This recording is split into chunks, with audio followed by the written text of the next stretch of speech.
नमस्कार बच्चों, आज हम बात करने वाले हैं पार्ट 2 भारत में अंग्रेजी राज्य की स्थापना। बच्चे, हमने अभी इससे पहले देखा हुआ है कि किस तरह से अंग्रेज, फ्रांसीसी और अन्य यूरोपीय देश भारत में व्यापार करने आए थे। पुर्तगाली व्यापारी सबसे पहले भारत में आए थे, उनका व्यापार में एकाधिकार था।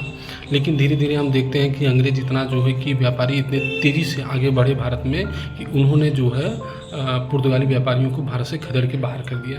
जब वो बाहर कर दिए तो उनका मनमानी तरीके से उन्होंने भारत पर जो है कि अपना व्यापार किया। तो आप देखेंगे कि जब मुग़ल सत्ता धीरे धीरे मुग़ल सत्ता का पतन हो रहा था, उसी समय धीरे धीरे छोटे छोटे नए राज्य भारत में गठित हो रहे थे। जैसे मराठा साम्राज्य की स्थापना हो रही थी, बंगाल में नए राज्य की स्थापना हुई, फिर अवध में नए राज्य की, मैसूर में नए राज्य की स्थापना हुई। अच्छा, ये सब शासक जो है वो किसी न किसी समय मुग़ल सत्ता के अधीन अधिकारी थे, लेकिन उन्होंने अपनी सत्ता जो है स्वतंत्र सत्ता की स्थापना की और मुग़ल शासक को केवल नाम मात्र का शासक अपना बना लिया कि भाई हाँ, आप जो है शासक तो हैं, लेकिन हमारे आंतरिक मामलों में आप कोई जो है हस्तक्षेप नहीं कर सकते। हम कितना लोगों से कर ले रहे हैं, क्या कर ले रहे हैं, किससे युद्ध कर रहे हैं, इस मामलों का निर्णय आप नहीं करेंगे। इस मामलों का निर्णय कौन करेगा? हम राज्य खुद करेंगे। बस आपको केवल जो है कि कभी आपकी आवश्यकता हुई तो हम आपको उपहार प्रदान कर देंगे खुश करने के लिए, आपके लिए बेहतर जो है कि पत्र प्रदान कर देंगे, प्रशस्ति पत्र, ताकि जो है कि आप भी खुश रहिए और हम भी खुश रहें। तो इस तरह से आप देखेंगे कि धीरे धीरे क्या हुआ कि मुग़ल सत्ता टूटती चली गई और क्षेत्रीय राजाओं और क्षेत्रीय शक्तियों का उद्भव हुआ।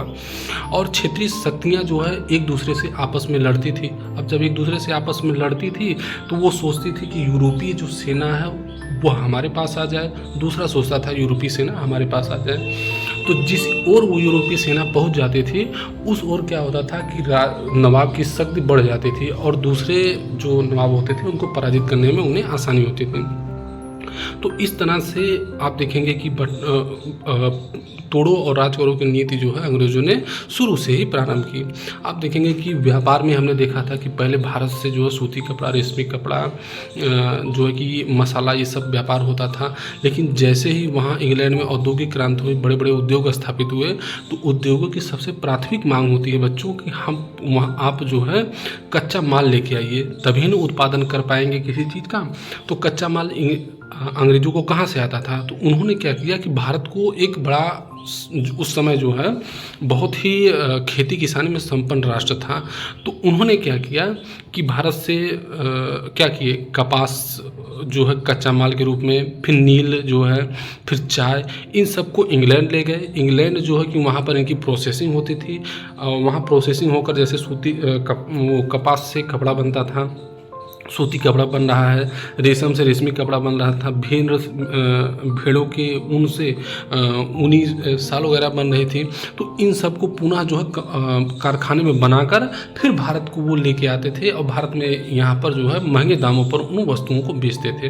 तो इस तरह से उन्होंने मुनाफा ही मुनाफा चारों तरफ कमाया। फिर आप देखते हैं कि हमने ये साइकिल देखी थी कि किस तरह से जो है कि कपास को भारत में पैदा किया जाता था और पैदा करके उसे कहाँ, इंग्लैंड भेजा जाता था। इंग्लैंड के कारखानों में वहाँ से सूती कपड़ा बनता था और सूती कपड़ा महंगे दामों पर भारत के जो आम लोग थे वो खरीदते थे, क्योंकि मजबूर थे।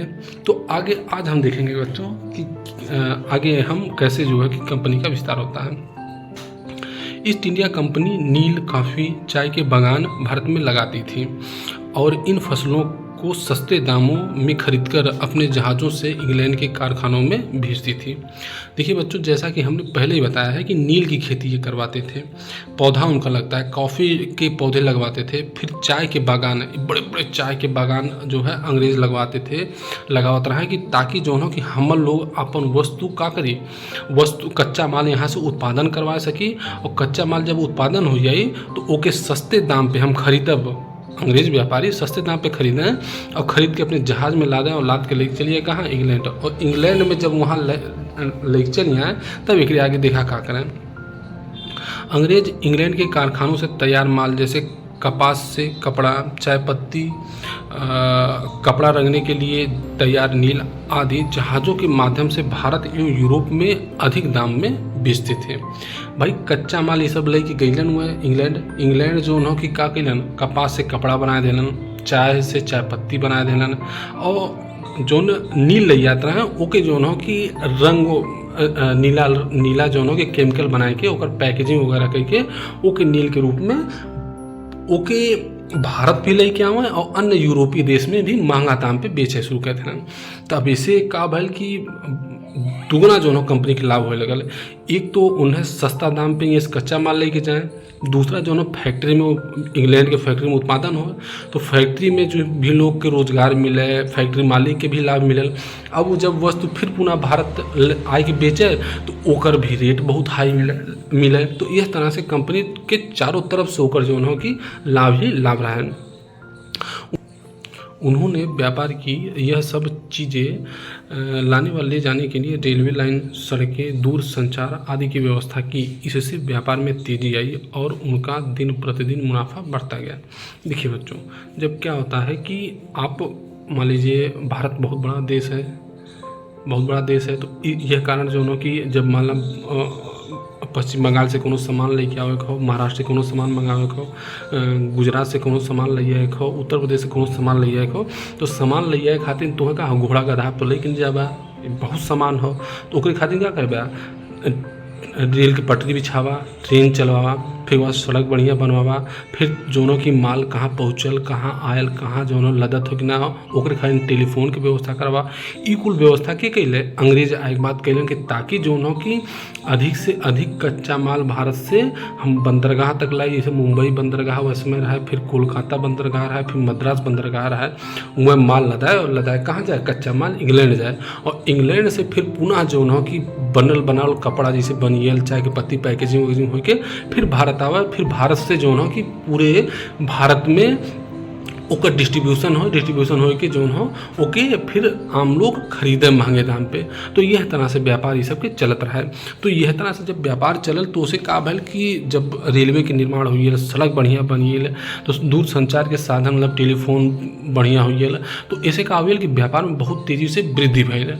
भाई रेलवे से जहाँ गधा से आदमी के माध्यम से सामान एक स्थान से दूसरे स्थान ले जाए में 20-20 दिन 25-25 एक महीने लग जाए, वहीं रेलवे के माध्यम से सामान पश्चिम बंगाल से एक दिन में गुजरात आई है, और गुजरात से सामान जो है कि 1-2-4 घंटा में मुंबई आई है। तो यह तरह से व्यापार बड़ा तेज़ी से बढ़ा स्टार्ट हुई है। यह सब करने के लिए उन्होंने भारत में अपने अधिकारी रखे और भारत पर अपना वर्चस्व कायम किया।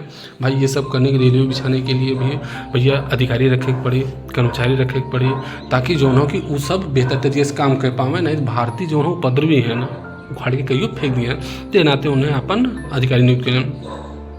बच्चों, आपकी समझ से मुनाफा कमाने के लिए पैसों का उपयोग किस प्रकार करना ठीक होगा।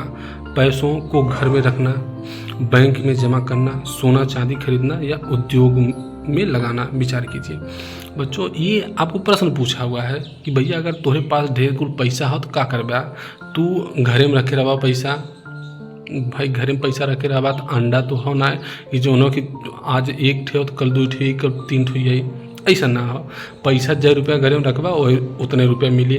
फिर बैंक में जमा करना, अगर बैंक में जमा करो तो बैंक ऊपर ब्याज दे, मतलब अगर जो है 5% ब्याज देते हो तब वो तोहार जो है हर 3 महीना 4 महीना पे तोहार पैसा बढ़त रही। सोना चांदी खरीद लेबा, सोना चांदी हर समय दाम ओकर बढ़त चलिए तो तोहार दाम बढ़त चलिए। उद्योग में लगेबा तो वहूँ तोहार जो है कि भाई उद्योग में 10 रुपये लगाया है तो तुम्हें कल 20 रुपये मिली, 25 रुपये मिली। तो यह तरह से आप देखिए हैं कि जो है कि घर में पैसा ना रख के, चाहे बैंक में रखा, चाहे सोना चांदी खरीदा, चाहे उद्योग लगा, कुछ भी लगाओ, अमन तुम्हें फ़ायदा मिले। भारत में भी ईस्ट इंडिया कंपनी और फ्रेंच इंडिया कंपनी व्यापार पर कब्जा करने के लिए एक दूसरे से लंबे समय तक लड़ती रही। हमने बच्चों पहले बताया था सबसे पहले कौन आया था, पुर्तगाली आए थे। तो पुर्तगाली जब आए तो उनके पीछे पीछे कौन आया, डच आए, अंग्रेज आए और फ्रांसीसी आए। इन तीनों ने क्या किया कि पुर्तगालियों का जो व्यापार में भारत से एक अधिकार था उसको तोड़ दिया, उनको पराजित किया, उनका व्यापार छीन लिया। इसके बाद इन तीनों ने जो है कि स्वतंत्र रूप से व्यापार करने लगे। लेकिन आप देखते देखते अंग्रेज जो है कि बहुत सारे प्रभावशाली हो गए, मतलब बहुत अच्छा उनका व्यापार चलने लगा। उन्होंने नौसेना बहुत अच्छी खड़ी कर ली, उनके जो है अधिकारी बहुत सारे हो गए, तो उनका व्यापार भी दिन दोगुना और रात चौगुनी बढ़ रहा था। इसके साथ साथ फ्रांसीसियों का भी व्यापार बहुत अच्छा बढ़ रहा था। तो इन दोनों में अब टक्कर होने वाली थी अंग्रेज़ी और फ्रांसीसी की, कि मजबूत हो भैया। अगर फ्रांसीसी मजबूत हुई हैं तो फ्रांसीसी भारत से व्यापार करेंगे, व्यापार पे एक अधिकार पाई हैं। अगर जो है कि ब्रिटेन वाले अगर जो है व्यापार कुल कर ली हैं तो उनका व्यापार पर नियंत्रण हो जाए। तो यह खातिर दोनों के बीच हमेशा लड़ाई चलत रहा है। एक कंपनी इस कोशिश में रहती थी कि दूसरे को भारत से खदेड़ कर निकाल दें, कि भैया ब्रिटेन हमेशा तलाश में रहा है कि कैसे जो है कि हम युद्ध के माध्यम से ओकरी जो है कि नौसेना के डुबाए थे, ओकरी जो है कि जो माल लिया था ओके डुबाए के हम ऊपर कब्जा कर लिए और फ्रांसीसी कंपनी भारत के व्यापार से बाहर हुई है। इसके लिए दोनों ही कंपनियां अपने अपने देश इंग्लैंड व फ्रांस से सैनिक बुलाते लगी। मतलब इसके लिए दोनों ही कंपनियां अपने अपने देश इंग्लैंड व फ्रांस से सैनिक बुलवाने लगी। मतलब भाई व्यापार स्थापित करे खातिर तुम्हें फिर जो है युद्ध भी लड़ाई पड़ गई।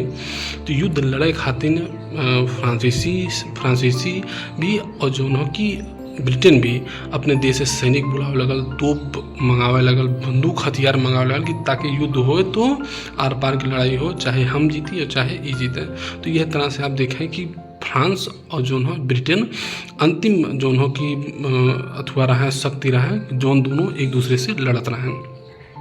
और अंतस में आप देखिए कि फ्रांसीसी की ब्रिटेन जो है पराजित कर दी और फ्रांसीसी व्यापार से बाहर हुई हैं और ब्रिटेन के पूरे भारत पर व्यापार में एकाधिकार स्थापित हुए। और जब ओकर एकाधिकार स्थापित हुआ फिर धीरे धीरे वो जीते शुरू कर देला एक एक राज्य के, और जीते जीते पूरे भारत पर नियंत्रण स्थापित कर देला। ब्रिटिश ईस्ट इंडिया कंपनी की ताकत बढ़ाने में लॉर्ड क्लाइव का विशेष योगदान था।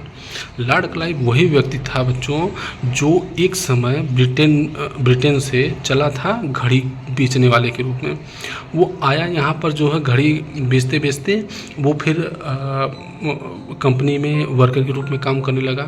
लेकिन उसकी योग्यता इतनी बढ़िया थी, वो इतना योग्य व्यक्ति था, इतना योग्य जो है दिमागदार सैनिक योग्यता वाला व्यक्ति था कि वो जो है कि बाद में चलकर जो है कि इंग्लैंड की सेना का कमांडर बना। और कमांडर बन के उसी ने जो है जब प्लासी का युद्ध हुआ था सिराजुद्दौला के विरुद्ध, तो उसी ने जो है कि विजय दिलवाई थी। तो इस तरह से मतलब लॉर्ड क्लाइव सबसे विशेष योगदान था कंपनी को मजबूत बनाने में, क्योंकि वही प्लासी की विजय ही भारत में जो है अंग्रेज़ों की पहली विजय थी। और अंग्रेज़ों ने धीरे धीरे धीरे बक्सर का युद्ध जीता और फिर भारत में धीरे धीरे उन्होंने राज्य विस्तार करना शुरू कर दिया। दूसरी ओर डुप्ले ने फ्रांसीसी कंपनी का नेतृत्व किया। एक तरफ लॉर्ड क्लाइव जो उन्होंने ब्रिटेन सेना का नेतृत्व कर रहा था और दूसरी तरफ डुप्ले फ्रांसीसी सेना का नेतृत्व कर रहा था। ये दोनों ताकतें जो है वो कोशिश यही कर रही थी कि हमें जो है फ्रांसीसियों को बाहर करना है, और ब्रिटेन की सेना सोच रही थी फ्रांसीसियों को बाहर करना है, और फ्रांसीसी ये सोच रहे थे कि हमको ब्रिटेन को भारत के व्यापार से बाहर कर देना है। तो बच्चों नमस्कार, आज इतना ही।